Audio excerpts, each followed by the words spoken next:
तोहरा जैसन भाई कहाँ,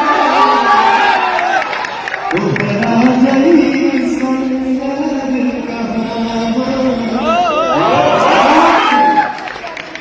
ये हमेशा मेरे बड़े भाई ही गार्जियन हैं।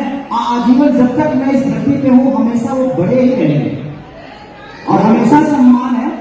तनु खरकोचा राजनीति में ना हो रहा है और जगह तो खबर कर तनु हमारे को खोदा खोदी कर ले सका होता है।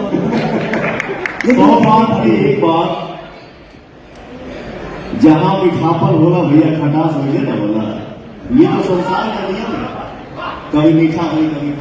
दोस्तों आप देख सकते हो कि खेसारी लाल यादव जी और पवन सिंह कैसे एक दूसरे के गले लगते हुए दिखाई दे रहे हैं और दोनों भाई मिल गए हैं और इन दोनों के बीच में कोई लड़ाई झगड़ा ना पहले था ना है और ना रहेगा। दोस्तों ये बहुत अच्छी खबर है कि हमारे भोजपुरी के सुपरस्टार पवन सिंह और खेसारी लाल यादव जी मिल गए हैं। अब हमारी भोजपुरी इंडस्ट्री बहुत आगे तक जाएगी। दोस्तों आप क्या कहना चाहते हैं प्लीज़ कमेंट करके ज़रूर बताएं।